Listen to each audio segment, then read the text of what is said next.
President of the United States.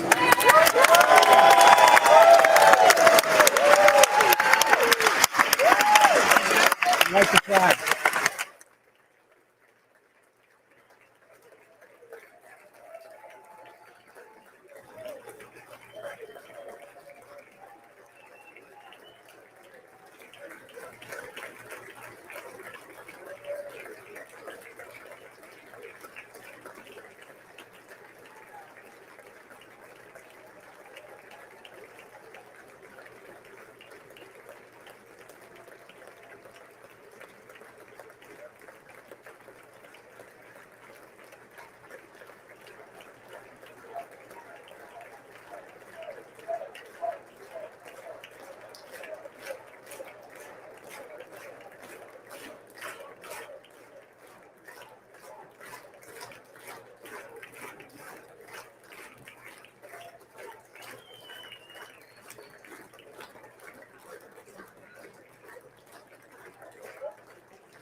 Members of Congress, I have the high privilege and distinct honor of presenting to you the President of the United States.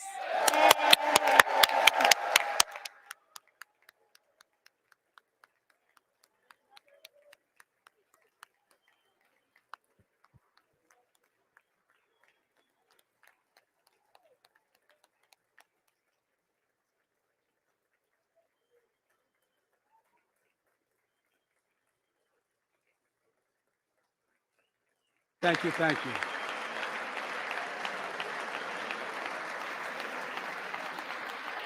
Thank you all very much. Thank you, General. Thank you. Thank you. Thank you all very, very much. Thank you. Please. Thank you so much.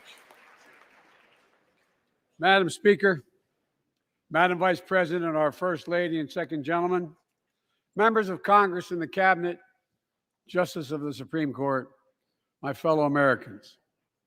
Last year, COVID-19 kept us apart. This year, we're finally together again. Tonight,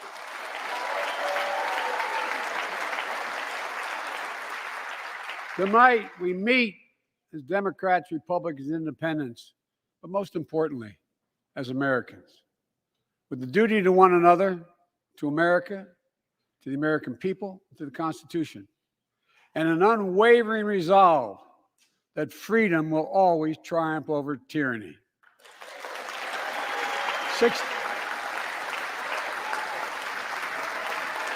Thank you.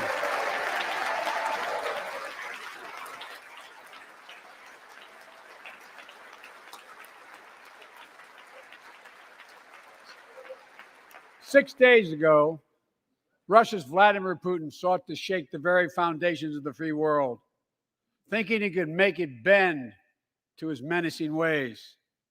But he badly miscalculated. He thought he could roll into Ukraine and the world would roll over. Instead, he met with a wall of strength he never anticipated or imagined. He met the Ukrainian people.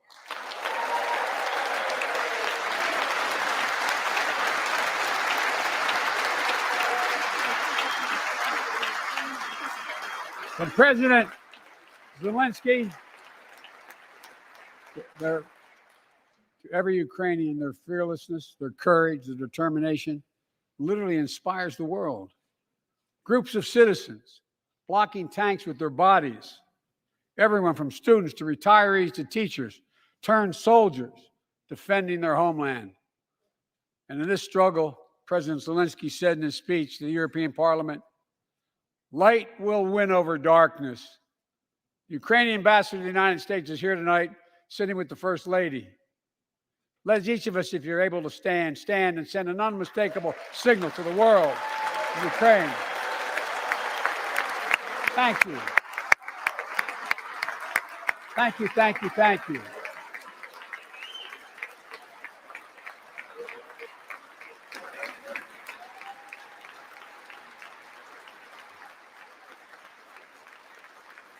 She's bright, she's strong, and she's resolved.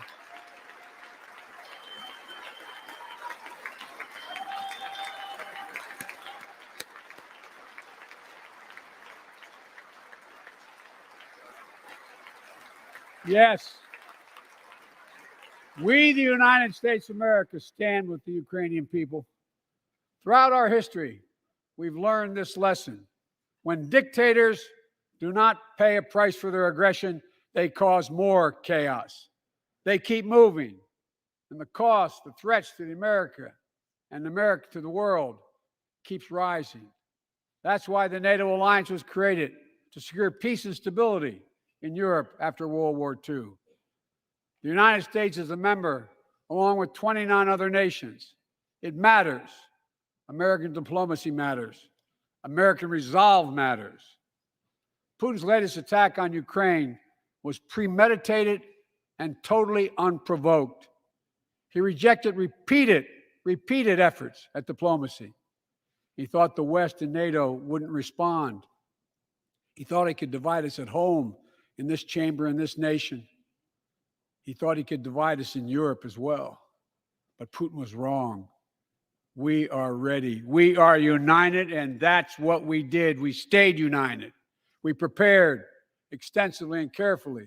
We spent months building coalitions of other freedom-loving nations in Europe and the Americas, from America to the Asian and African continents, to confront Putin. Like many of you, I spent countless hours unifying our European allies. We shared with the world in advance what we knew Putin was planning and precisely how he would try to falsify and justify his aggression. We countered Russia's lies with the truth. And now that he's acted, the free world is holding him accountable, along with 27 members of the European Union, including France, Germany, Italy, as well as countries like the United Kingdom, Canada, Japan, Korea, Australia, New Zealand, and many others. Even Switzerland are inflicting pain on Russia and supporting the people of Ukraine. Putin is now isolated from the world more than he has ever been. Together,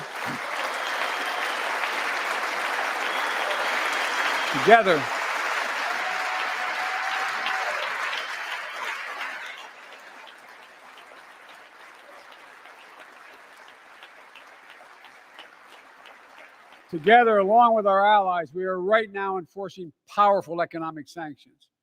We're cutting off Russia's largest banks from the international financial system, preventing Russia's central bank from defending the Russian ruble, making Putin's $630 billion war fund worthless.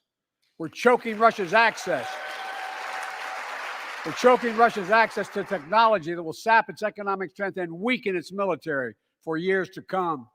Tonight, I say to the Russian oligarchs and the corrupt leaders who bilked billions of dollars off this violent regime, no more. The United States, I mean it.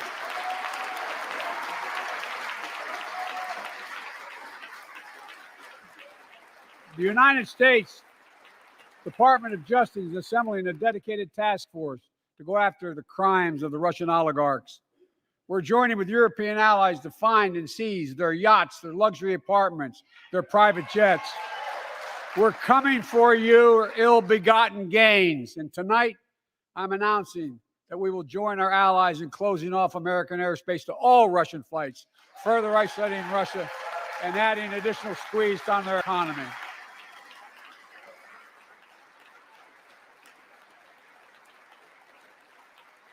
He has no idea what's coming.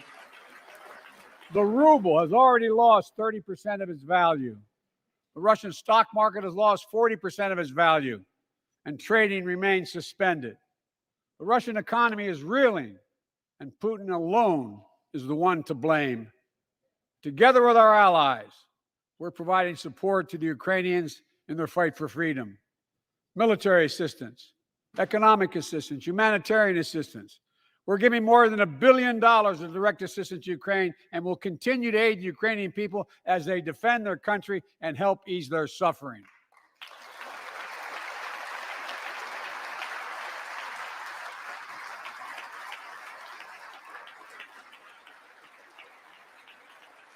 But let me be clear, our forces are not engaged and will not engage in the conflict with Russian forces in Ukraine. Our forces are not going to Europe to fight Ukraine, but to defend our NATO allies in the event that Putin decides to keep moving west. For that purpose, we have mobilized American ground forces, air squadrons, ship deployments to protect NATO countries, including Poland, Romania, Latvia, Lithuania, and Estonia. And as I've made crystal clear, the United States and our allies will defend every inch of territory that is NATO territory with the full force of our collective power. Every single inch.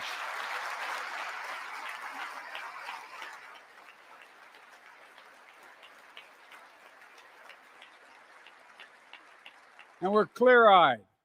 The Ukrainians are fighting back with pure courage. But the next few days, weeks, and months will be hard on them. Putin has unleashed violence and chaos. But while he may make gains on the battlefield, he'll pay a continuing high price over the long run. And a pound of Ukrainian people, the proud, proud people, pound for pound, ready to fight with every inch of energy they have. They've known 30 years of independence, have repeatedly shown that they will not tolerate anyone who tries to take their country backwards. To all Americans, I'll be honest with you, as I always promised I would be. A Russian dictator invading a foreign country has cost around the world. And I'm taking robust action to make sure the pain of our sanctions is targeted at the Russian economy, and that we use every tool at our disposal to protect American businesses and consumers. Tonight, I can announce the United States has worked with 30 other countries to release 60 million barrels of oil from reserves around the world. America will lead that effort, releasing 30 million barrels of our own strategic petroleum reserve. And we stand ready to do more if necessary, united with our allies. These steps will help blunt gas prices here at home, but I know news about what's happening can seem alarming to all Americans. But I want you to know we're going to be okay. We're going to be okay. When the history of this era is written, Putin's war in Ukraine will have left Russia weaker and the rest of the world stronger. Well, while it shouldn't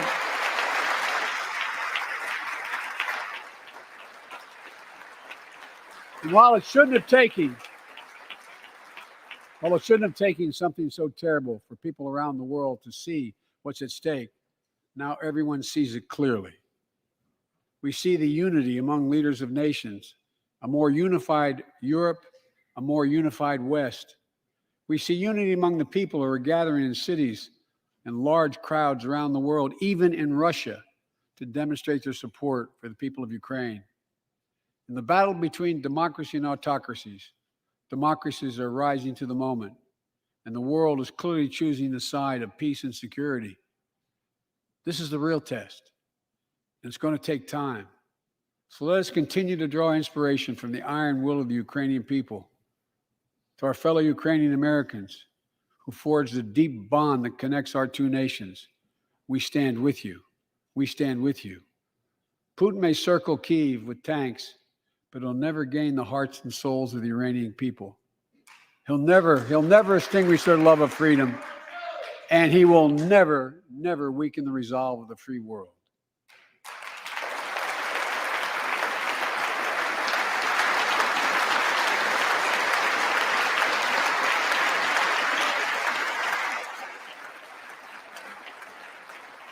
We meet tonight in an America that has lived through two of the hardest years this nation has ever faced.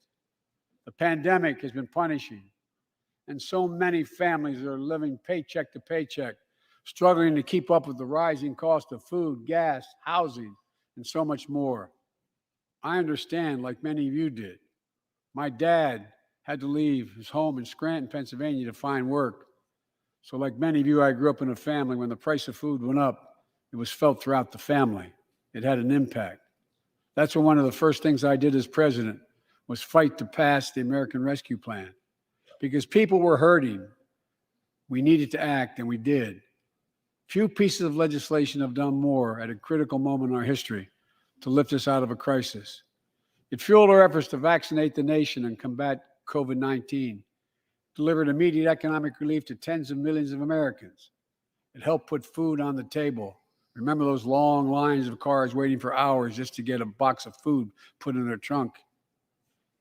It cut the cost of healthcare insurance. And as my dad used to say, it gave the people just a little bit of breathing room. Unlike the $2 trillion tax cut passed in the previous administration that benefited the top 1% of Americans, the American Rescue Plan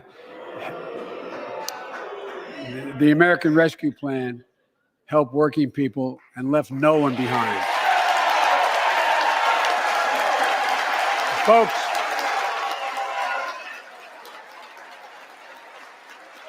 and it worked. It worked.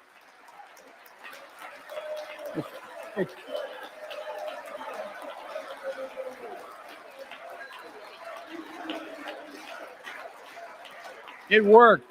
We created jobs, lots of jobs. In fact, our economy created over 6.5 million new jobs just last year. More jobs in 1 year than ever before in the history of the United States of America. The economy grew at a rate of 5.7 last year, the strongest growth rate in 40 years. And the first step in bringing fundamental change to our economy that hasn't worked for working people in this nation for too long. For the past 40 years, we were told that tax break for those at the top and benefits would trickle down and everyone would benefit.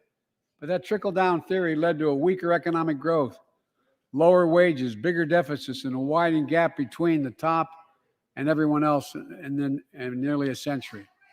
Look, Vice President Harris and I ran for office, and I realize we have fundamental disagreements on this, but ran for office with a new economic vision for America.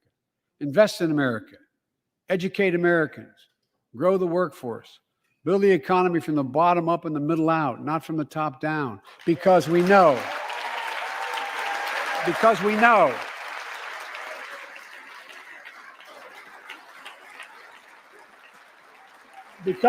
when the middle class grows, the poor have a way up and the wealthy do very well. America used to have the best roads, bridges, and airports on earth. And now our infrastructure is ranked 13th in the world. We won't be able to compete for the jobs of the 21st century if we don't fix it. That's why it was so important to pass the bipartisan infrastructure law.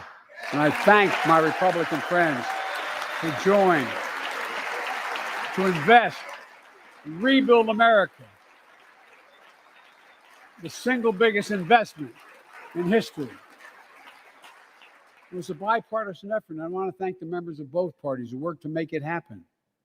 We're done talking about infrastructure weeks. We're now talking about an infrastructure decade. And look, it's going to transform America, to put us on a path to win the economic competition of the 21st century that we face with the rest of the world, particularly China. I've told Xi Jinping it's never been a good bet to bet against the American people.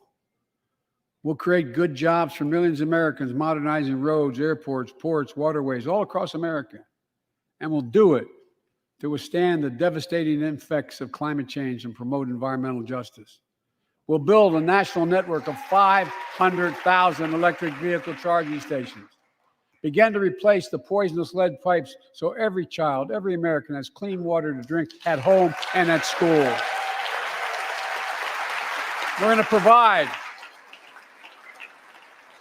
affordable, high-speed internet for every American, rural, suburban, urban, and tribal communities. 4,000 projects have already been announced. Many of you have announced them in your districts. And tonight, I'm announcing that this year, we will start fixing over 65,000 miles of highway and 1,500 bridges in disrepair. And folks,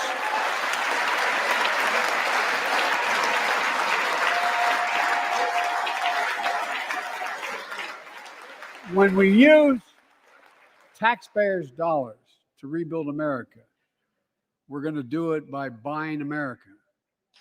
Buy American products. Support American jobs.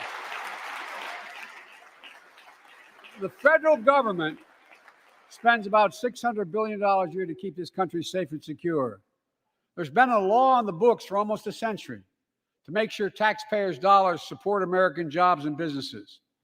Every administration, Democrat and Republican, says they'll do it, but we're actually doing it.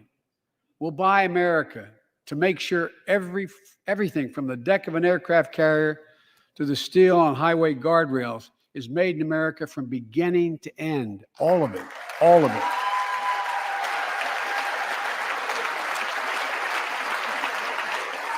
But folks, to compete for the jobs of the future, we also need a level playing field with China and other competitors. That's why it's so important to pass the Bipartisan Innovation Act sitting in Congress that will make record investments in emerging technologies and American manufacturing. We used to invest almost 2% of our GDP in research and development. We don't now. China is. Let me give you one example why it's so important to pass. If you travel 20 miles east of Columbus, Ohio, you'll find 1,000 empty acres of land. It won't look like much, but if you stop and look closely, you'll see a field of dreams, the ground on which America's future will be built. That's where Intel, the American company that helped build Silicon Valley, is going to build a $20 billion semiconductor megasite, up to 8 state-of-the-art factories in one place, 10,000 new jobs. And in those factories, the average job about $135,000 a year. Some of the most sophisticated manufacturing in the world to make computer chips the size of a fingertip, that power the world in everyday lives, from smartphones, technology, the internet, technology is yet to be invented. But that's just the beginning. Intel CEO Pat Gelsinger, who is here tonight. I don't know where Pat is. Pat, there you go. Pat, stand up.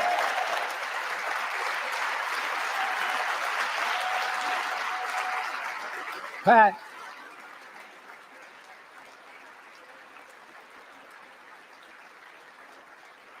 came to see me and he told me they're ready to increase their investment from $20 billion to $100 billion. That would be the biggest investment in manufacturing in American history. And all they're waiting for is for you to pass this bill. So let's not wait any longer. Send it to my desk. I'll sign it. And we'll really take off in a big way. And folks, Intel is not alone. There's something happening in America. Just look around and you'll see an amazing story. The rebirth of pride that comes from stamping products made in America. The revitalization of American manufacturing. Companies are choosing to build new factories here when just a few years ago they would have gone overseas. That's what's happening. Ford is investing $11 billion in electric vehicles, creating 11,000 jobs across the country. GM is making the largest investment in its history, $7 billion to build electric vehicles, creating 4,000 jobs in Michigan. All told, 369,000 new manufacturing jobs were created in America last year alone. Folks,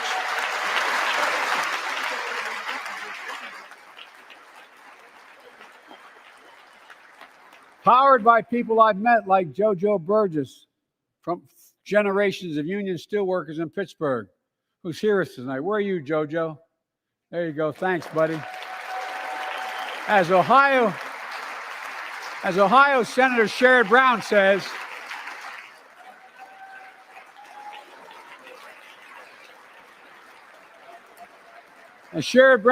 it's time to bury the label Rust Belt. It's time to see the what used to be called the Rust Belt become the home of a significant resurgence of manufacturing. And with all the bright spots in our economy, record job growth, higher wages, too many families are struggling to keep up with their bills. Inflation is robbing them of gains they thought otherwise they would be able to feel. I get it. That's why my top priority is getting prices under control. Look, our economy roared back faster than almost anyone predicted, but the pandemic meant that businesses had a hard time hiring enough people because of the pandemic to keep up production in their factories. So you didn't have people making those beams that went into buildings because they were out. The factory was closed. The panic also disrupted the global supply chain. Factories close. When that happens, it takes longer to make goods and get them to the warehouses, to the stores, and prices go up. Look at cars last year. 1/3 of all the inflation was because of automobile sales. There weren't enough semiconductors to make all the cars that people wanted to buy. And guess what? Prices of automobiles went way up, especially used vehicles as well. And so we have a choice. One way to fight inflation is to drive down wages and make Americans poorer. I think I have a better idea to fight inflation. Lower your costs, not your wages.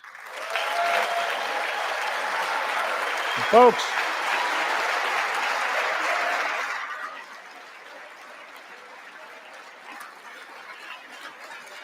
that means make more cars and semiconductors in America, more infrastructure and innovation in America, more goods moving faster and cheaper in America, more jobs where you can earn a good living in America. Instead of relying on foreign supply chains, let's make it in America. Look, economists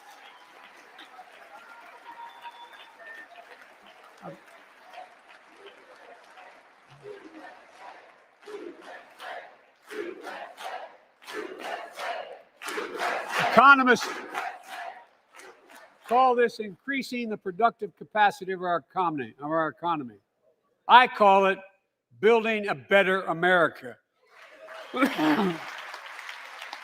My plan to fight inflation will lower your costs and lower the deficit. 17 Nobel laureates in economics said my plan will ease long-term inflationary pressures. Top business leaders, and I believe most Americans support the plan.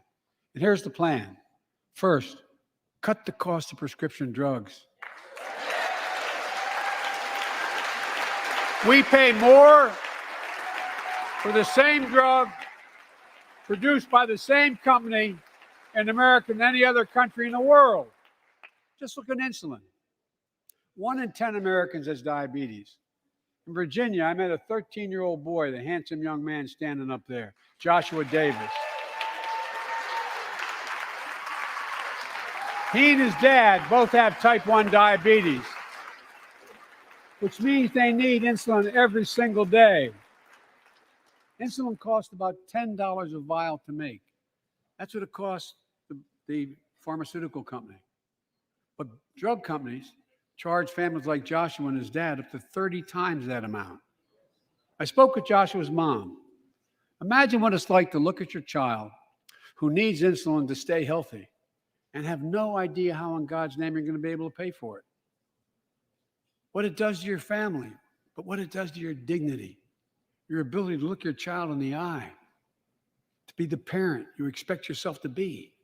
I really mean to think about that. That's what I think about. You know, yesterday, Joshua's here tonight, but yesterday was his birthday. Happy birthday, buddy, by the way. For Joshua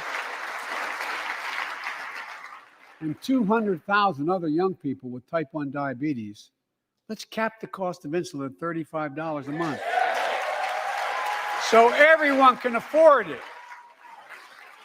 And drug companies will do very, very well, their profit margin. While we're at it, I know we have great disagreements on this floor with this. Let's let Medicare negotiate the price of prescription drugs.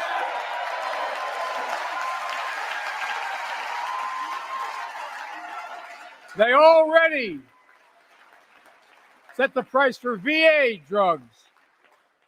Look, the American Rescue Plan is helping millions of families with Affordable Care Act plans to save them $2,400 a year on their health premiums. Let's close the coverage gap and make these savings permanent. And second,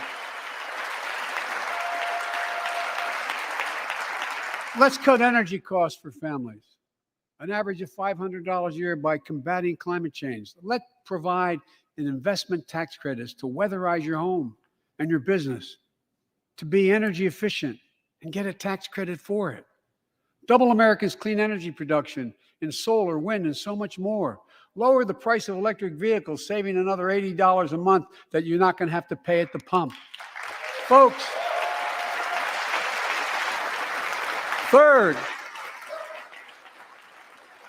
the third thing we can do to change the standard of living for hardworking folks is cut the cost of child care. Cut the cost of child care. Folks, if you live in a major city in America, you pay up to $14,000 a year for child care per child. I was a single dad for 5 years, raising 2 kids. I had a lot of help, though. I had a mom, a dad, a brother, and a sister that really helped. But middle class and working folks shouldn't have to pay more than 7% of their income to care for the young children. My plan would cut the cost of child care in half for most families and help parents, including millions of women who left the workforce during the pandemic because they couldn't afford child care, to be able to get back to work, generating economic growth. But my plan doesn't stop there. It also includes home and long-term care, more affordable housing, pre-K for 3- and 4-year-olds. All these will lower costs to families. And under my plan, nobody, let me say this again, nobody earning less than $400,000 a year will pay an additional penny in new taxes. Not a single penny.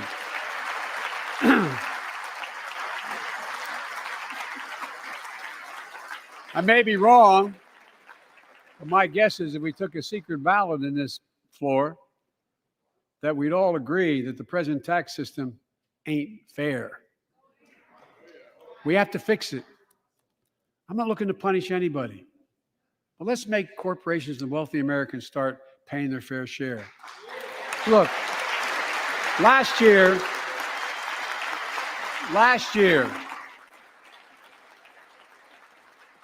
like Chris Coons and Tom Carper and my distinguished Congresswoman, we come from the land of corporate America. There are more corporations incorporated in America than every other state in America combined. And I still won 36 years in a row. The point is, even they understand they should pay just a fair share. Last year, 55 of the Fortune 500 companies earned $40 billion in profit and paid $0 in federal taxes. Now look, it's not fair. That's why I proposed a 15% minimum tax rate for corporations. And that's why in the G7 and other meetings overseas, I was able to be somewhat helpful. 130 countries agree on a global minimum tax rate. So companies can't get out of paying their taxes at home by shipping jobs and factories overseas. It'll raise billions of dollars. That's why I propose closing loopholes for the very wealthy who pay a lower tax rate than a teacher and a firefighter. So that's my plan, but we'll go in more detail later. We will grow the economy, lower the cost of families. So what are we waiting for? Let's get this done. We all know we've got to make changes. Folks,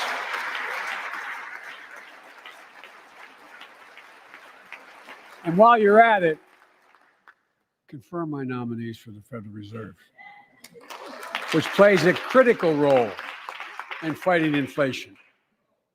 My plan will not only lower costs and give families a fair shot, it will lower the deficit. The previous administration not only ballooned the deficit with those tax cuts for the very wealthy and corporations, it undermined the watchdogs, the job of those to keep pandemic relief funds being wasted. Remember we had those debates about whether or not those watchdogs should be able to see every day how much money was being spent, where was it going to the right place? But in my administration, the watchdogs are back. And we're going to go after the criminals who stole billions of relief money meant for small business and millions of Americans. Tonight, I'm announcing that the Justice Department will soon name a chief prosecutor for pandemic fraud.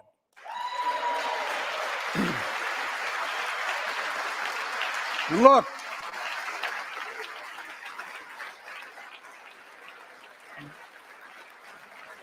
I think we all agree, thank you. By the end of this year, the deficit will be down to less than half of what it was before I took office. The only president ever to cut the deficit by more than $1 trillion in a single year. Lowering your cost also meant demanding more competition. I'm a capitalist, but capitalism without competition is not capitalism. Capitalism without competition is exploitation. It drives up profits. And corporations have to compete.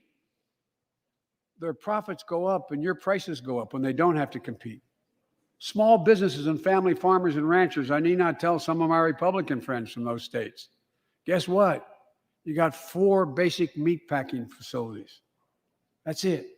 You play with them or you don't get to play at all. And you pay a hell of a lot more. A hell of a lot more because there's only 4. See what's happening with ocean carriers moving goods in and out of America. During the pandemic, about half a dozen or less foreign-owned companies raised prices by as much as 1,000% and made record profits. Tonight, I'm announcing a crackdown on those companies overcharging American businesses and consumers. And folks,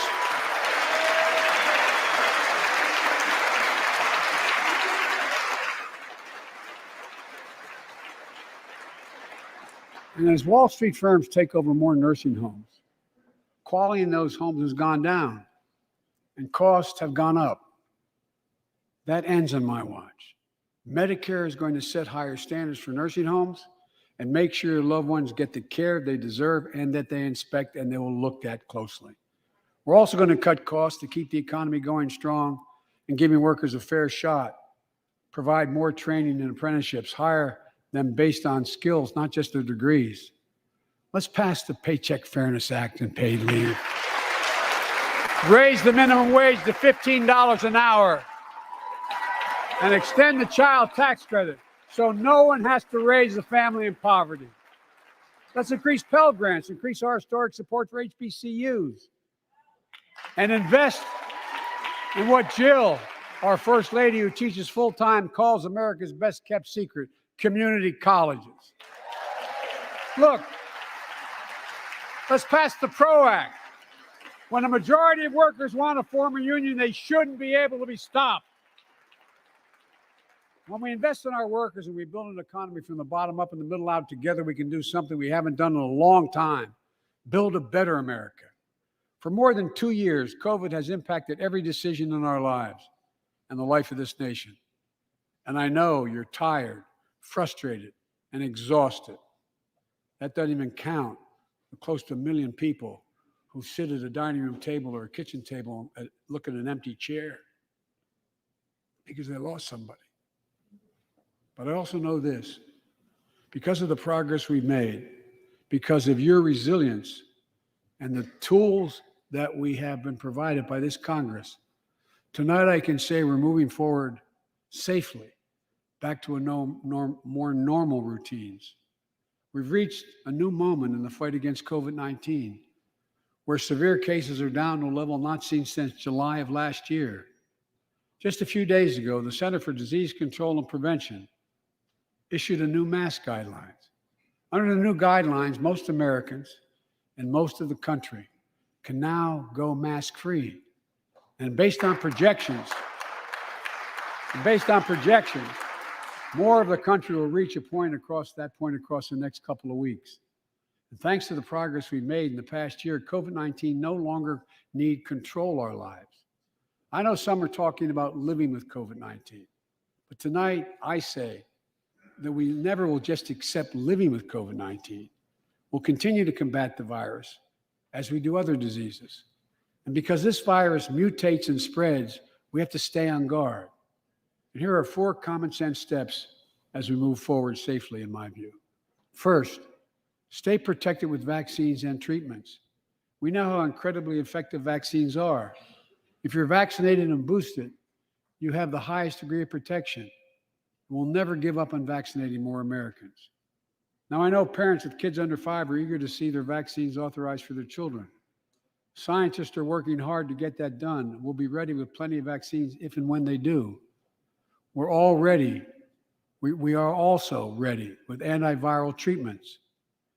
If you get COVID-19, the Pfizer pill reduces your chances of ending up in the hospital by 90%. I've ordered more pills than anyone in the world has. Pfizer is working overtime to get us 1 million pills this month and more than double that next month. And now we're launching the Test to Treat initiative. So people can get tested at a pharmacy, and if they prove positive, receive the antiviral pills on the spot at no cost. Folks, if you're immunocompromised or have some other vulnerability, we have treatments and free high-quality masks. We're leaving no one behind or ignoring anyone's needs as we move forward. On testing, we've made hundreds of millions of tests available, and you can order them for free to your doorstep. And we've already ordered free tests. If you already ordered free tests tonight, I'm announcing you can order another group of tests. Go to covidtest.gov starting next week, and you can get more tests. Second, we must prepare for new variants. Over the past, we've gotten much better at detecting new variants. If necessary, we'll be able to develop new vaccines within 100 days instead of maybe months or years. And if Congress provides the funds we need, we'll have new stockpiles of tests, masks, pills ready if needed. I can't promise a new variant won't come, but I can promise you we'll do everything within our power to be ready if it does. Third,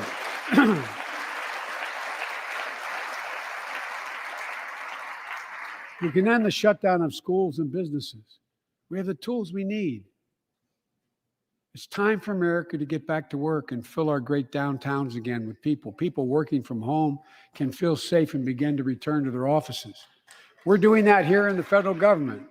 The vast majority of federal workers will once again work in person. Our schools are open. Let's keep it that way. Our kids need to be in school.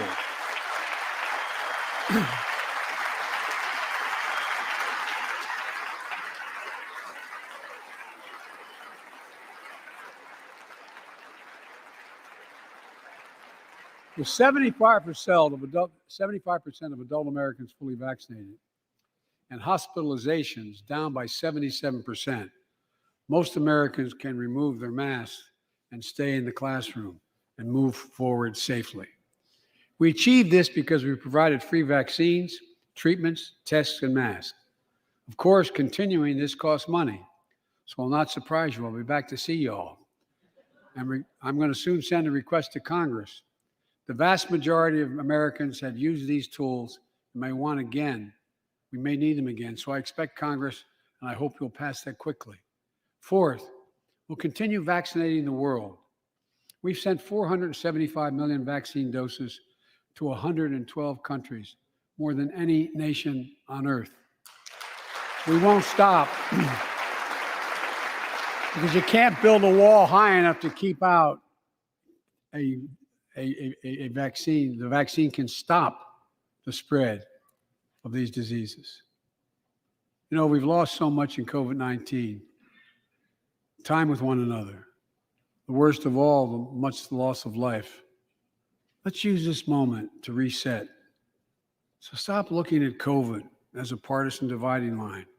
See it for what it is, a god-awful disease.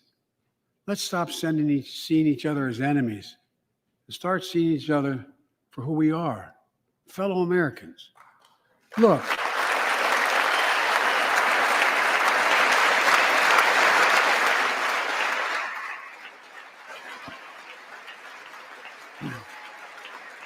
we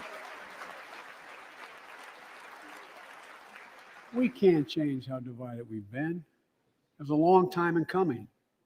But we can change how to move forward on COVID-19 and other issues that we must face together. I recently visited New York City Police Department days after the funerals of Officer Wilbur Mora and his partner, Officer Jason Rivera. They were responding to a 9/11 call when a man shot and killed them with a stolen gun. Officer Moore was 27 years old. Officer Rivera was 22 years old. Both Dominican Americans who grew up in the same streets that they later chose to patrol as police officers. I spoke with their families, and I told them that we were forever in debt for their sacrifices and will carry on their mission to restore the trust and safety in every community deserves. Like some of you that have been around for a while, I've worked with you on these issues for a long time. I know what works. Investigating crime prevention and community policing, cops who walk the beat, who know the neighborhood, and who can restore trust and safety. Let's not abandon our streets or choose between safety and equal justice. Let's come together and protect our communities, restore trust, and hold law enforcement accountable. That's why the Justice Department has required body cameras, banned chokeholds, and restricted no-knock warrants for its officers. That's why the American Rescue Plan that you all provided $350 billion that cities, states, and counties can use to hire more police, invest in more proven strategies.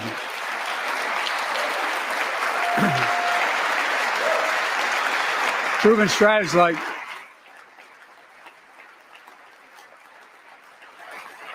strategies like community violence interruption, trusted messengers, breaking the cycle of violence and trauma, and giving young people some hope. We should all agree the answer is not to defund the police, it's to fund the police. Fund them. Fund them.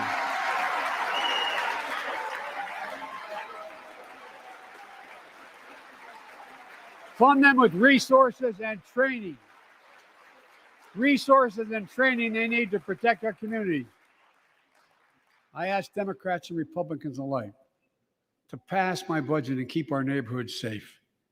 And we'll do everything in my power to crack down on gun trafficking of ghost guns that you can buy online, assemble at home, no serial numbers, can't be traced. I ask Congress to pass proven measures to reduce gun violence, pass universal background checks. Why should anyone on the terrorist list be able to purchase a weapon? Why? Why?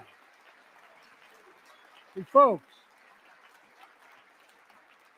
ban assault weapons with high-capacity magazines hold up to 100 rounds. You think the deer are wearing Kevlar vests? Look, repeal the liability shield that makes gun manufacturers the only industry in America that can't be sued. The only one. Imagine had we done that with the tobacco manufacturers. These laws don't infringe on the Second Amendment. They save lives. The most fundamental right in America is the right to vote and have it counted. And look, it's under assault. In state after state, new laws have been passed, not only to suppress the vote, we've been there before, but to subvert the entire election. We can't let this happen. Tonight, I call on the Senate to pass Pass the Freedom to Vote Act. Pass the John Lewis Act, Voting Rights Act. And while you're at it, pass the Disclose Act so Americans know who's funding our elections. Look, tonight, I'd like to honor someone who dedicated his life to serve this country. Justice Breyer, an Army veteran, constitutional scholar, retiring Justice of the United States Supreme Court. Justice Breyer, thank you for your service. Thank you, thank you, thank you. I mean it. Get up, stand, let them see you. Thank you.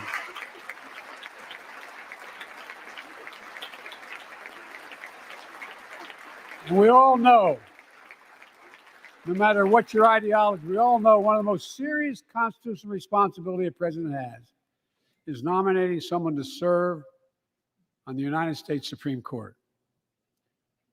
As I did 4 days ago, I've nominated the Circuit Court of Appeals, Ketanji Brown Jackson, one of our nation's top legal minds, who continue in Justice Breyer's legacy of excellence.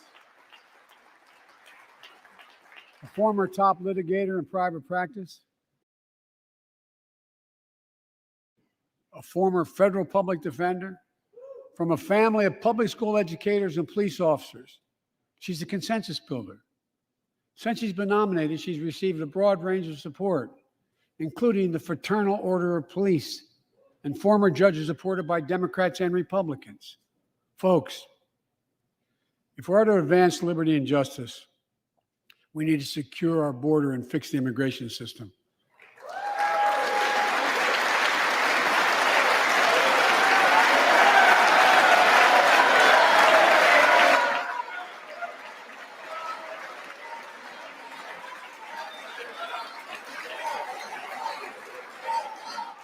And as you might guess, I think we can do both.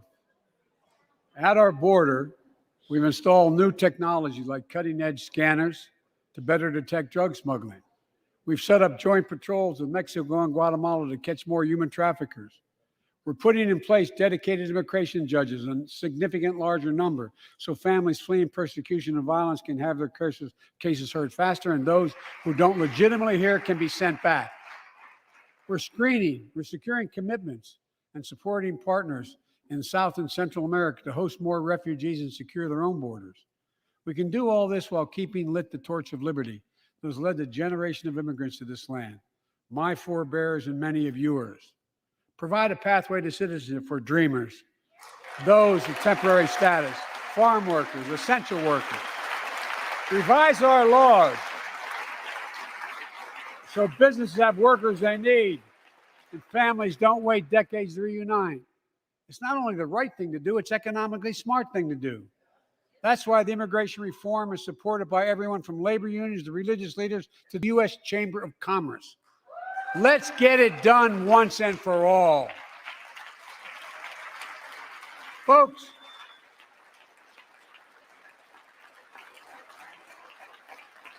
advancing liberty and justice also requires protecting the rights of women. The constitutional right affirmed by Roe v. Wade, standing precedent for half a century, is under attack as never before. If you want to go forward, not backwards, we must protect access to health care, preserve a woman's right to choose, and continue to advance maternal health care for all Americans. And folks, for our LGBTQ plus Americans, let's finally get the Bipartisan Equality Act to my desk. The onslaught of state laws targeting transgender Americans and their families, it's simply wrong. And I've said last year, especially to our younger transgender Americans, I'll always have your back as your president so you can be yourself and reach your God-given potential. Folks,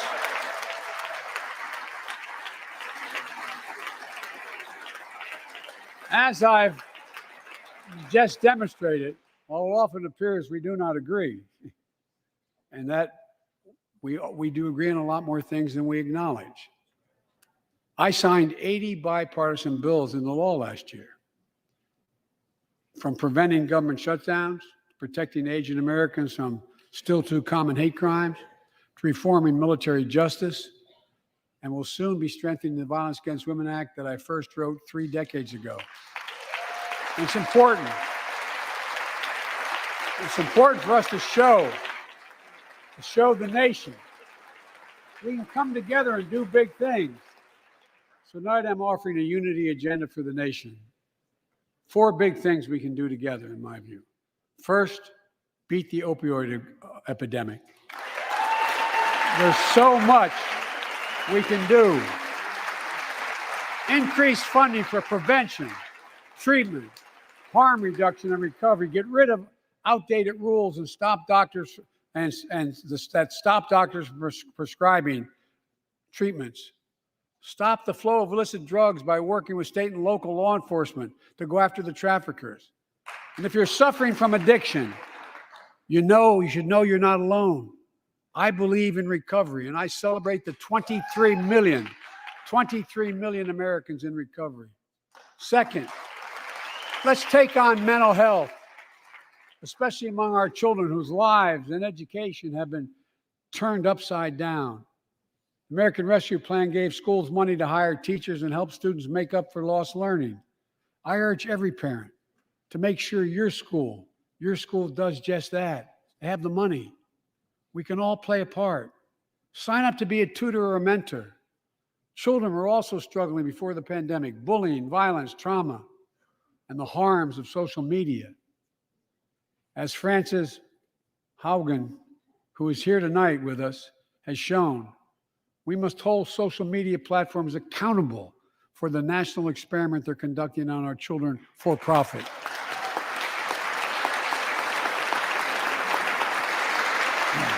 Folks,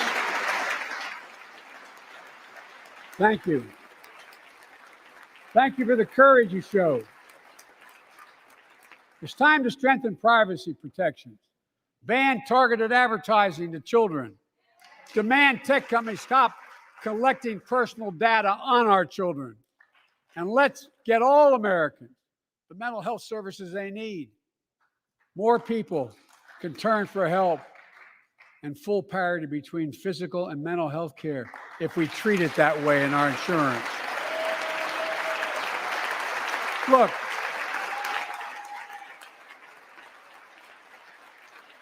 the third piece of that agenda is support our veterans. Veterans are the backbone and the spine of this country. They're the best of us. I've always believed that we have a sacred obligation to equip those we send to war and care for those in their family when they come home. My administration is providing assistance in job training, housing, and now helping lower-income veterans get VA care debt-free. And our troops in Iraq and Afghanistan have faced many dangers, one being stationed at bases breathing in toxic smoke from burn pits. Many of you have been there. I've been in and out of Iraq and Afghanistan over 40 times. These burn pits that incinerate waste, the waste of war, medical and hazardous material, jet fuel, and so much more.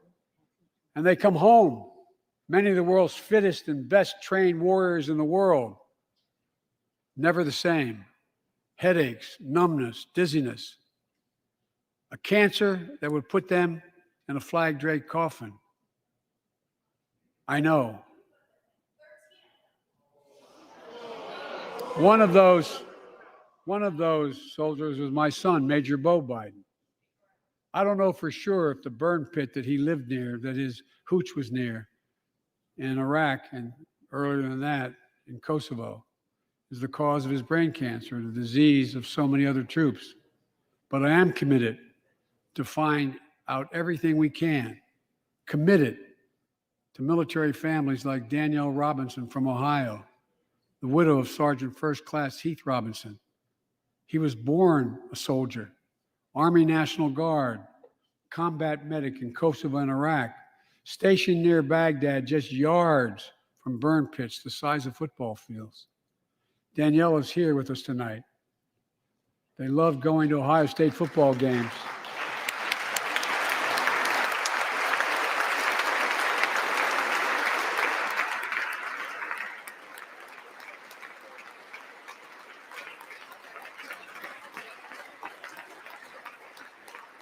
and he loved building Legos with their daughter. But cancer from prolonged exposure to burn pits ravaged Heath's lungs and body. Danielle says Heath was a fighter to the very end. He didn't know how to stop fighting, and neither did she. Through her pain, she found purpose to demand that we do better. Tonight, Danielle, we are going to do better. The VA is pioneering new ways of linking toxic exposure to disease, already helping more veterans get benefits. And tonight, I'm announcing we're expanding eligibility to veterans suffering from 9 respiratory cancers. I'm also calling on Congress to pass a law to make sure veterans devastated by toxic exposure in Iraq and Afghanistan finally get the benefits and the comprehensive health care they deserve.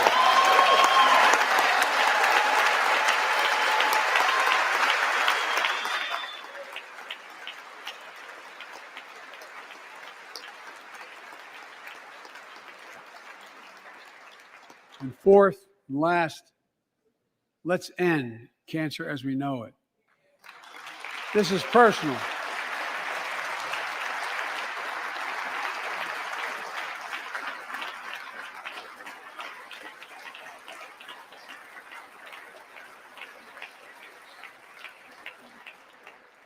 This is personal to me and to Jill and to Kamala and so many of you.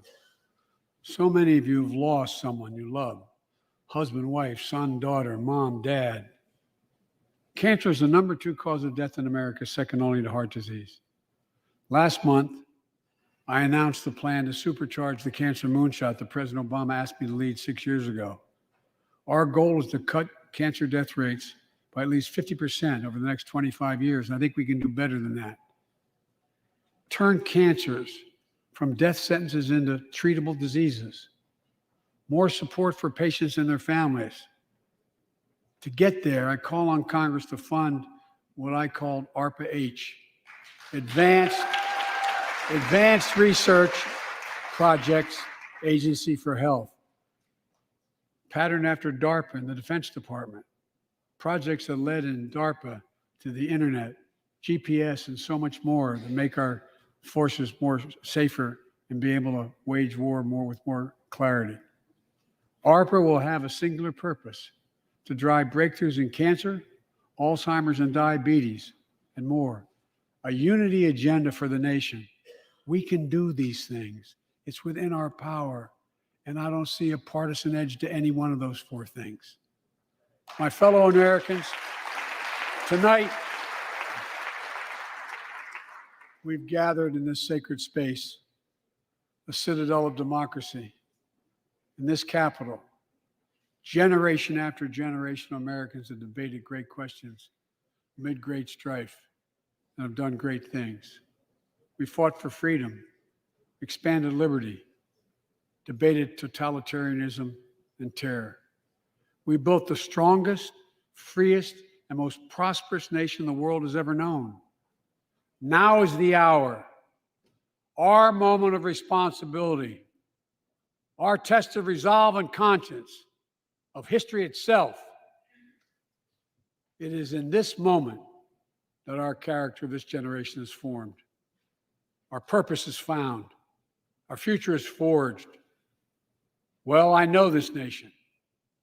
We'll meet the test, protect freedom and liberty, expand fairness and opportunity, and we will save democracy. As hard as those times have been, I'm more optimistic about America today than I've been my whole life, because I see the future that's within our grasp, because I know there's simply nothing beyond our capacity.